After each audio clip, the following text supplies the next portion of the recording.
Quid.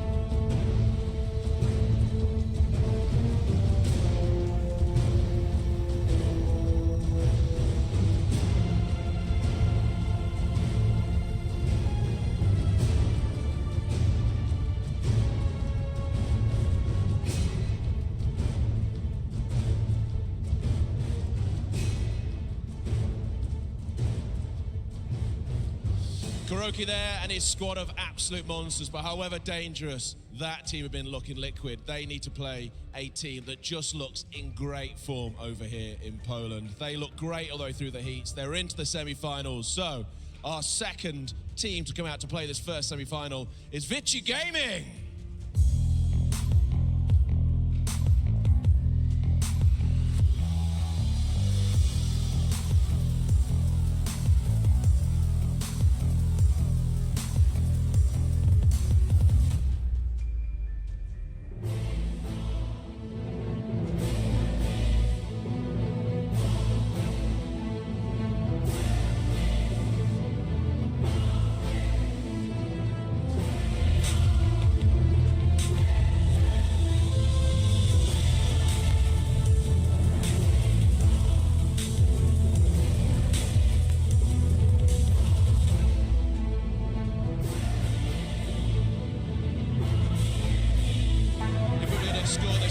Jackets, Vici Gaming already 1-0 up. But that is our first semi-final. Dope Jackets, Vici Gaming already 1-0 up. But that is our first semi-final, so let's get it on. Liquid taking on Vici Gaming, the first semi-final. This will play in that grand final tomorrow to get it all started. Let's hand over to Red Eye. On the main stage in front of the Smonek. Thank you very much, Mr. Borg. Yes, two teams on the main stage in front of the Smonek Arena crowd.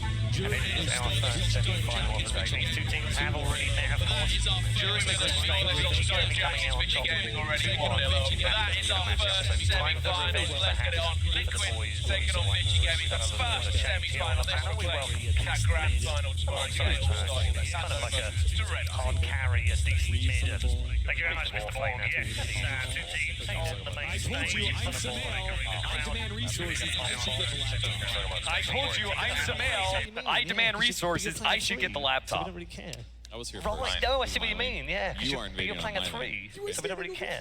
I was here first. They It's all my lane. left, so it's mine now. You are invading on my lane. This is kind of giving you an insight as to what it's Well, like if we they were all to left, so actually it's be mine a now. team I was here. right now. This is kind of giving you an insight as to what it's like if we were to actually be a team right now, you know, playing Dota. This is probably what That is quite the fantasy, Yeah, Paul, that you would somehow be on a team with us. Since Melt called me short. That's a good smackdown. let's That's move probably into the this game. best smackdown anyone's given me since Melt called me short. Let's Let's move into this game. Kevin, how good have they been? this is a chance for been really Liquid good. to have a It little was bit of surprising revenge to see here, them but beat Vici, Liquid, but how it was good still have they 2-1, been so far? Liquid They've was been really in, good. It was surprising reach to see them territory, beat I guess. Liquid, but it was still a I think they 2-1, could so definitely take the Liquid win was here, in especially after their last couple reach matches. I think it territory, was I that guess. kick in the I butt they think they needed could definitely to take work the a little win here, harder and be ready especially to after take their the last tournament. couple matches. I But think it was you've that been, kick in the butt they needed to work a little harder and be ready to take the tournament win. Yeah, but you've been very since they lost that game. Marveling over some of Liquid's play during the group stages. You've been very impressed since they lost that game. Yeah, I think it's reminiscent of how they did at TI, where they dropped that initial set to Vici, or to IG actually, and they made that pretty big comeback, but at the same time, I think there's still a lot of question marks. Like the Secret Series was not clean. The Game 3 felt like an outdraft, but Game number 2, they can't really afford to make those same mistakes against a team like I think Vici. when it came to Vici, What are it was those their key understanding of the areas draft that you want and them how to treat the to improve offlaner. on? I feel like they were I giving think when young it came to 11, Vici, it old was their 11, understanding of the just a draft little bit too and how to much. treat the offlaner. I feel like Like, they I were think giving young 11, you need old to 11, figure 11 out just a little bit too because much. he's kind of like Matama Like, Man I think for Vici. you need is that he's to gonna figure out a soak way, up a lot of the because he's attention, kind of like force a lot Matama of Man rotations. You can't for Vici, overfocus is on that him, but he's at the going same time, you to can't soak give up him a lot of straight the up 1v1, I attention, think. force a lot of rotations. You can't overfocus on him, but at the same time, you can't give him straight up 1v1, I think. He's the one who's down to just keep running out the lane and like force 3 people to be there just to kill him over and over again. He's happy with that because he knows he's got paparazzi on his team. Who do you see as the key man today for them? In terms of Liquid's lineup, who do you see as the key man today for them? Against Vici Gaming. Cap.